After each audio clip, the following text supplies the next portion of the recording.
네, 크롱님들 반갑습니다. 박종환 작가입니다. 시장에 새로운 이슈가 꾸준히 나타나고 있습니다. 미국과 중국의 협상이 난항을 겪고 있을지 모른다는 시장의 불안감이 커진 가운데 경기 침체 시그널도 강해지면서 시장이 전체적으로 침체되는 국면들을 이어갔습니다.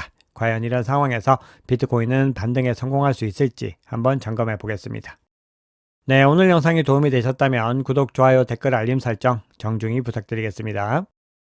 네, 먼저 거시경제 이슈부터 한번 살펴보겠습니다. 어제 뉴욕 증시 3대 주가 지수는 혼조세로 마감을 했습니다. 이렇게 혼조세가 나타나게 된 가장 직접적인 이유는 트럼프 대통령의 이 포스팅 때문이었는데요.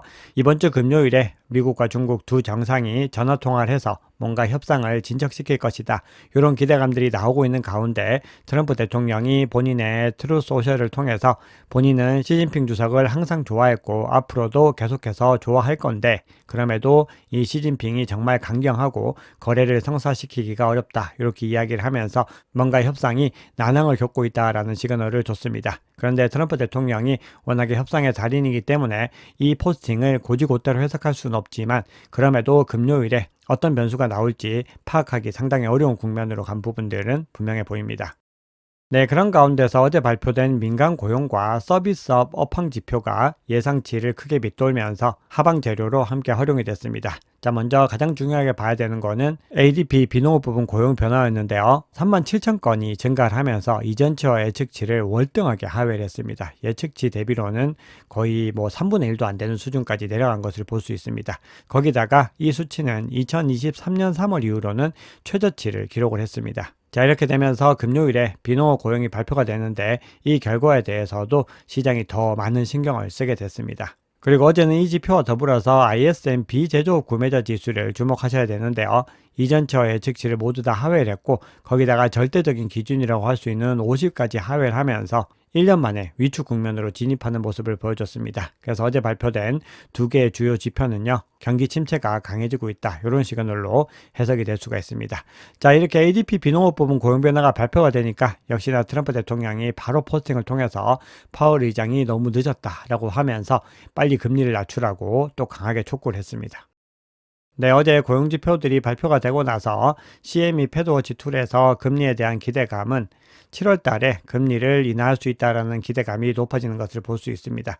원래 동결에 대한 전망이 75.6%였는데 하락을 했고 오히려 50bp를 인하할 수 있다는 전망까지 나오고 있습니다. 그리고 연내에 2번 금리 인하할 것이다라는 전망이 여전히 가장 지배적인 가운데 있습니다. 네, 그리고 앞서 금리 인하를 요구하는 트럼프 대통령의 포스팅을 보여드렸는데요. 트럼프 대통령은 추가로 미국 부채 한도를 전면 폐지할 것을 또 촉구를 했습니다. 그러면서 이 부채 한도가 경제적 재앙이 될 수 있다. 이렇게 주장을 하면서 시장의 유동성을 공급하고 더 원활한 자본 흐름이 필요하다는 부분들을 강조를 했습니다. 자, 그런 가운데서요. 시장에서 또 가장 주목하고 있는 지표 중에 하나입니다. 글로벌 M2 통화, 즉 광의 통화의 공급량이 계속해서 꾸준한 상승세를 이어가고 있습니다. 21조 8,600억 달러로 역대 최고치를 기록을 했습니다. 이 유동성들이 일시적으로 비트코인에 반영이 잘 되지 않고 있지만 결국은 미중 무역 협상과 관련한 불확실성이 일정 부분 해소가 되면은 다시 한번 이 유동성들이 비트코인의 가격 상승을 견인할 수 있는 재료로 활용될 수 있습니다. 네, 현물 ETF 흐름 한번 살펴보겠습니다. 그동안에 비트코인 현물 ETF에서 상당한 물량들이 순유출이 일어나고 있었습니다. 그런데 어제는 순유입으로 일시적으로 전환을 했는데 오늘 어떤 결과가 나올지 한번 지켜봐야 되고요. 반면에 이더리움 현물 ETF 같은 경우는 절대적인 양 자체는 비트코인만큼 많지 않지만 그럼에도 계속해서 순유입이 늘어나고 있고 특히 순유입의 흐름들이 상당히 유의미하게 들어오는 것을 볼 수 있습니다. 이때 보시면은 그 물량 자체도 상당히 많이 차이가 나는 것을 볼 수 있죠. 그만큼 현재 시점에서는 이더리움에 자본의 힘이 실리고 있는 것을 확인할 수 있습니다. 자, 그럼 온체인 지표 통해서 시장의 상황 한번 살펴볼 텐데요. 일단 금요일을 주목해야 된다라고 반복적으로 말씀을 드리고 있습니다. 이번 주 금요일에는 트럼프 대통령과 시진핑 주석의 전화통화도 예정이 되어 있고 연준에서 가장 중요하게 보는 고용 지표도 발표가 됩니다. 이 지표 결과에 따라서 또 금리 인하의 시계가 빨라질지 더 늦춰질지 이런 부분들이 결정이 될 수 있습니다. 네, 그럼 온체인 지표 한번 살펴보겠습니다. 비트코인을 전통적으로 보유하고 있었던 오래된 고래들이 있고요. 6개월 미만으로 보유하고 있는, 즉 최근에 어떤 흐름들을 보고서 신규로 진입한 고래들이 있습니다. 그래서 새로운 고래들의 움직임을 한번 집중적으로 분석을 해볼 텐데요. 6개월 미만으로 보유하면서 1000개 이상의 비트코인을 보유하고 있는 지갑이 급속도로 증가하고 있는 것을 확인할 수 있습니다. 이 녹색으로 표시된 부분입니다. 특히 2025년 3월 1일부터 6월 4일까지 약 3개월 동안에는 보유량이 2배로 증가하는 것을 확인할 수 있습니다. 이렇게 새로운 자금이 들어오고 비트코인을 빠른 속도로 흡수하고 있다는 것은 유통량을 줄이는 데 크게 기여를 할 수 있고요. 역사적으로 봤을 때 높은 상승장이 시작되기 전에 나타나는 현상으로 볼 수 있습니다. 자, 이렇게 신규 거래들은 매집을 하고 있는데요. 여전히 개인 투자자들은 유입이 미비한 것을 넘어서 오히려 매도세를 보이고 있습니다. 소매 투자자의 거래량 지표의 30일 변화율을 한번 살펴봤더니 음수로 전환한 것을 확인할 수 있습니다. 그만큼 아직까지 본격적인 투심이 살아나지 않았다라는 것이고, 가격이 더 본격적으로 상승하기 위해서는 개인 투자자들 지표가 이 녹색으로 표시된 부분이 크게 상승을 해야 되는데 아직까지는 본격적인 출발을 하지 않았다라는 걸 볼 수 있습니다. 그리고 최근에 전고점을 돌파한 신고점을 경신했던 그 순간에도 한번 보시면은 작년 말에 전고점을 뚫었던 그 순간보다 월등하게 적다는 것을 볼 수 있습니다. 그만큼 아직까지 가야 될 길이 많이 남아있다, 이렇게 볼 수 있는데요. 이렇게 고래와 개인 투자자로 어떤 규모에 따라서 분류를 했다면은 이번에는 장기 보유자와 단기 보유자 관점에서 한번 살펴볼 텐데요. 장기 보유자들의 움직임 한번 살펴보시면은 장기 보유자 실현 시가총액이 다시 200억 달러를 넘어서면서 투자자의 신뢰가 회복되고 있는 걸 볼 수 있습니다. 그런데 같은 기간 동안에 단기 보유자 움직임 한번 살펴보시면은 매도세가 월등하게 나오는 것을 볼 수 있죠. 즉 어떤 주체들이 지금 시장에서 매수세를 주도하고 있고 어떤 주체들이 매도세를 주도하고 있는지를 확연히 알 수가 있습니다. 이렇게 장기 보유자들이 분배가 아니라 축적을 이어가고 있는 부분들은 역시나 큰 상승장이 나타나기 전에 발생하는 흐름들입니다. 그리고 한번 보시면은 이런 움직임들, 장기 보유자들이 크게 움직이고 나서 다시 가격이 크게 상승할 때는 단기 보유자들이 더 많이 유입되는 것을 볼 수 있죠. 그만큼 지금은 응축의 단계를 이어가고 있다는 것을 여러 가지 지표들을 통해서 중복적으로 확인할 수 있습니다. 네, 거기다가 최근에 이틀 연속으로 크라켄과 비트파이넥스에서 2만 BTC를 초과하는 순유출이 일어나는 것을 확인할 수 있습니다. 최근 몇 달 내에는 가장 큰 단기 인출인데요. 이 얘기는 비트코인을 장기적으로 보유하는 물량들이 많이 빠져나가고 있다는 시그널로 볼 수 있습니다. 자, 그렇기 때문에 지금 여러 가지 불확실성에 의해서 단기적인 조정은 얼마든지 더 일어날 수 있지만 아직까지 장기 상승장은 계속해서 유지되고 있다는 것이 이런 시그널들을 통해서 추론할 수 있는 부분입니다. 자, 그런데 앞서 말씀드렸듯이 시장의 투심은 꺾인 부분들을 확인할 수 있습니다. 그 부분은 개인 투자자들의 움직임을 보면 더 명확하게 알 수가 있는데요.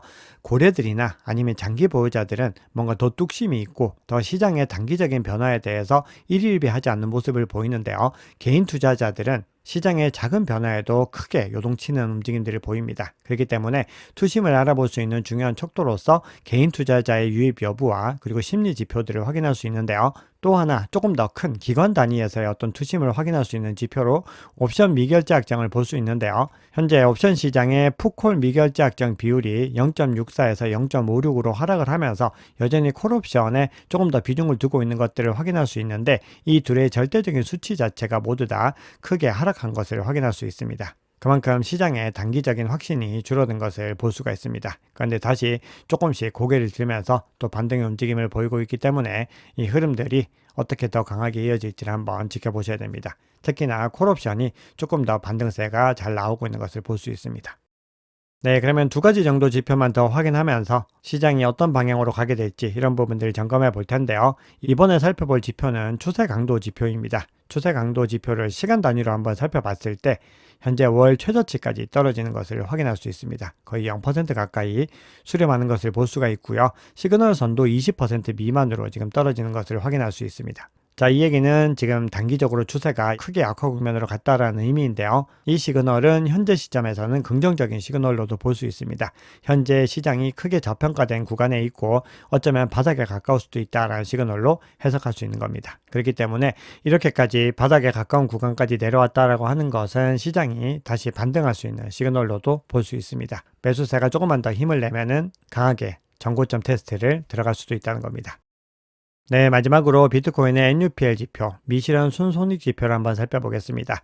자, 이 지표를요, 최근에 전고점을 뚫었던 구간을 한번 점검을 해보면은 소폭 상승을 하긴 했는데, 작년에 두 번 고점을 찍었던 그 구간들과 비교를 했을 때는 수치가 굉장히 낮은 것을 볼 수 있고요. 특히나 장기 보유자만 따로 떼서 봤을 때는 그 상승이 굉장히 미약했던 것을 확인할 수 있습니다. 자, 그리고 이 지표가 중요한 구간들을 넘어서게 됐을 때는 이렇게 색상으로 표시가 됩니다. 그리고 지난 대세 상승장 전고점을 찍었던 그 구간들 2017년과 2021년도의 상황을 한번 살펴보면은 이 지표 자체가 굉장히 강한 시그널들을 내고 있는 것을 볼 수가 있는데 현재는 그런 시그널도 나오지 않은 것을 확인할 수 있습니다. 그만큼 신고점을 경신하긴 했지만 전체적으로 강하게 자본이 유입되거나 추세가 강하게 나타나지 않았다라는 것을 알 수가 있고 향후에 추가적으로 더 큰 상승이 남아있다는 시그널로 해석할 수 있습니다. 네, 그러면 시장의 중요한 이슈 몇 가지만 살펴보겠습니다. 코인베이스의 CEO인 브라이언 암스트롱이 유권자들이 의회에 37조 달러에 달하는 부채에 대한 책임을 묻지 않고 부채 상황을 시작하게 된다면 비트코인이 세계의 기축통화로 자리 잡을 것이다. 이렇게 얘기를 했습니다. 자, 그런데 얼핏 봤을 때는 이 의미가 비트코인을 굉장히 옹호하는 그런 의미로 볼 수 있지만 물론 그것도 맞습니다. 비트코인이 얼마나 가치 있는 자산인지에 대한 것들을 얘기했지만 그 내면을 조금 더 들여다봤을 때는 비트코인을 옹호하기 위한 것보다 현재 미국의 상황에 대한 경고로 풀이가 되는데요. 본인은 비트코인을 매우 사랑하지만 미국이 전 세계적으로 또한 매우 중요하다라고 얘기를 하고 있습니다. 그러면서 재정을 관리해야 된다라고 주장을 하는데 여기에 대해서 일론 머스크가 동의의 의사를 나타내고 있습니다. 네, 암호화폐 시장이 2017년 강세장과 유사한 양상을 보이고 있다. 이런 분석이 나왔는데요. 암호화폐 전문 매체인 언체인드가 한 분석가의 보고서를 가지고서 의견을 게시를 한 건데요. 전체적으로 아직까지는 이 양상들을 확인하기는 좀 어렵습니다. 이 보고서에서도 그렇게 언급을 하고 있는데요. 전체적인 기조에서 중요한 것은 기본적으로 알트코인을 사기 위해서 먼저 비트코인에 충분한 매수세가 나와야 되는데 현재 양상 자체가 기관을 중심으로 해서 비트코인에 폭발적인 매수세가 나오고 있다는 부분들을 강조를 하고 있습니다. 이렇게 기업들과 기관들이 늘어나면서 비트코인을 중심으로 한 투기적인 수요가 먼저 나타나고 있고 이 흐름들이 알트코인 시즌이 됐을 때 넘어가게 될 것이다. 이 부분들을 언급한 건데 아직까지 알트코인 부활을 위한 내러티브가 명확하게는 드러나지 않았다. 이렇게 주장을 하고 있습니다. 자, 더 중요한 뉴스로요. JP모건이 고객들에게 암호화폐 ETF 담보대출을 제공할 계획이라고 합니다. 자, JP모건이 굉장히 달라진 움직임들을 이어가고 있습니다. 그리고 이 대출 대상으로는 블랙락의 IBIT를 먼저 대상으로 하고 있는데 이후에 다른 현물 ETF로도 확대 제공될 계획이라고 합니다. 자, 그리고 JP모건은요, 다른 글로벌 대형 은행들과 연합해서 스테이블 코인 공동 개발도 논의를 하고 있습니다. 그만큼 지금 미국의 굵직굵직한 은행들, 미국을 대표하고 전 세계를 대표하는 글로벌 투자은행과 그리고 전 세계를 대표하는 글로벌 자산운용사 JP모건과 블랙락이 어떤 행보를 하고 있는지를 살펴보면은 비트코인을 비롯한 암호화폐의 미래를 그려볼 수 있습니다. 자, 그래서 이런 논리로 비트코인 맥시멀리스트인 팀 드레이퍼는 비트코인이 올해 25만 달러를 달성할 수 있고 기관과 은행 그리고 웹3 도입이 가속화됨에 따라서 달러 대비 무한대로 상승할 수 있다. 이렇게 주장을 하고 있습니다. 비트와이즈의 최고 투자 책임자가요, 비트코인을 포트폴리오에 5% 편입하게 됐을 때 수익률을 극대화할 수 있다. 이렇게 주장을 했습니다. 블랙락 같은 경우는 2% 정도를 언급을 했는데요. 이렇게 의견을 내고 있다고 하는 것은 기관 투자자들이 계속해서 비트코인을 포트폴리오에 편입시키라고 하는 그런 메시지를 내고 있는 겁니다. 그리고 이런 전략들을 가지고 간 기업들과 기관들이 뛰어난 성과들을 내게 됐을 때 더 많은 기관과 기업들이 앞다투어서 비트코인을 편입시키게 됩니다. 네, 그리고 매트릭스포트가 이재명 대통령이 한국 암호화폐 산업에서 1년의 개혁 조치를 적극 추진하며 규제 환경이 변화하고 있음에도 아직까지 한국 내 거래 활동이 저조한 수준이고 역대 최저 수준에 가깝다. 이렇게 얘기를 하고 있습니다. 대통령의 공약이 아직 시장을 활성시키지 못하고 있는 것이다라고 분석을 했는데 어제 당선이 됐는데 너무 이런 해석이 아닌가 그렇게 생각을 합니다. 결국은 이런 법 제어가 필요한 그런 과정들에서 효과는 서서히 나타나게 될 것이다라고 생각을 합니다. 자, 그리고 어제 트럼프 원래과 관련해서 보도를 전해드렸는데요. 진위 여부에 대해서는 확인이 필요하다라고 말씀을 드렸죠. 그런데 트럼프 대통령의 차남인 에릭 트럼프가 관련해서 법적 조치를 취하겠다라고 하면서 해당 제품에 대한 어떤 계약도 합의도 없었던 승인되지 않은 제품이다라고 공식적으로 이야기를 했습니다. 네, CBD 지표 한번 살펴보겠습니다. 현재 파이어 차트상으로 매도벽은 유사한 수준에서 유지가 되고 있고요. 고래들이 움직이면서 가장 주목해야 되는 것은 갈색 고래가 급격하게 물량을 매집을 하고 있고 보라색도 따라 들어왔다가 다시 매도세로 전환하는 움직임을 보이고 있는데요. 전체적으로 나머지 고래들이 격렬하게 물량을 던져내면서 전체 주문량은 매도세가 더 위에 있는 것을 볼 수 있습니다. 즉 바이낸스 거래소에서 현물 거래량 추이는 매도세가 더 월등하게 우위에 있다는 것을 볼 수 있습니다. 계속해서 우하향을 했죠. 반면에 코인베이스 프리미엄 지표는 또 계속해서 우상향 움직임을 이어가고 있습니다. 작년에 전고점을 찍었던 순간보다 비교했을 때는 그런 구간에서는 이렇게 월등하게 올라갔는데 그때와 비교했을 때는 낮은 수준이지만 그럼에도 미국발 수요가 꾸준히 늘어나고 있다라고 하는 부분들을 주목해서 보셔야 됩니다. 네, 비트코인 차트 한번 보겠습니다. 네, 앞서 금요일을 계속해서 강조드리고 있는데요. 금요일 이벤트가 지나가게 됐을 때 결과가 어떠냐에 따라서 변동성의 방향은 달라질 수 있습니다. 그런데 금요일이 지나고 나면은 결국은 어떤 결과가 나오든지 불확실성이 해결된다라는 측면에서는 호재로 작용할 가능성이 있다라고 개인적으로는 보고 있습니다. 그래서 이 응축의 흐름들이 결국은 다시 상방을 향하게 될 가능성이 높다라고 개인적으로는 보고 있는데요. 우선 단기적으로 봤을 때 22평선을 넘어서서 이 구간을 강하게 지지 구간으로 바꾸는 작업이 마무리가 돼야 됩니다. 그런데 아직까지는 지그재그한 움직임을 보이면서 촬영 시점 기준으로도 22평선을 하회를 하고 있기 때문에 첫 번째 미션을 잘 완수하는 것이 중요합니다. 자, 그리고 만약에 22평선을 잘 넘어서지 못하더라도요, 이 구간에서 계속해서 횡보의 흐름을 이어가다가 결국은 반등의 움직임을 가져가게 될 가능성은 역시나 높다라고 생각을 하는데요. 그럼에도 시기적인 부분들이 조금 더 길어질 수 있는 가능성들을 염두에 둬야 되는 겁니다. 네, 현재 청산 히트맵 상으로 106.7K의 숏 포지션이 강하게 밀집이 되어 있습니다. 그래서 이 구간을 청산하고 다시 전고점 테스트를 하러 올라갈 수 있을지 이 부분들이 이번 주에 중요한 주안점이다라고 볼 수 있습니다. 자, 매물대 한번 보겠습니다. 현재 가격 구간이 여기 위치를 하면서 가격 상방의 매물대가 상당히 두터워졌습니다. 여기에 104.8K에서 105.9K까지가 매물대가 많이 밀집이 되어 있기 때문에 이 구간을 빠르게 회복을 해야 되고요. 가격 하단으로는 사실 이 구간에 가장 많이 밀집이 되어 있는데 격전이 가장 심했던 100K를 경계로 한 구간이었습니다. 99K에서 100K 정도 구간에 가장 많은 매물대가 밀집이 되어 있고 가격 바로 하단 부분으로는 103.5K에 가장 많이 밀집이 되어 있는 것을 확인할 수 있습니다. 그래서 추가적인 조정을 받더라도 그 상단을 지켜내는 것이 중요하다고 볼 수 있죠. 그래서 이걸 조금 더 쉽게 해석을 하자면은 조정을 받더라도 104K 상단을 지켜내고 그리고 더 추가적인 조정에서도 100K 상단을 지켜내는 것이 중요하다. 이렇게 해석할 수 있습니다.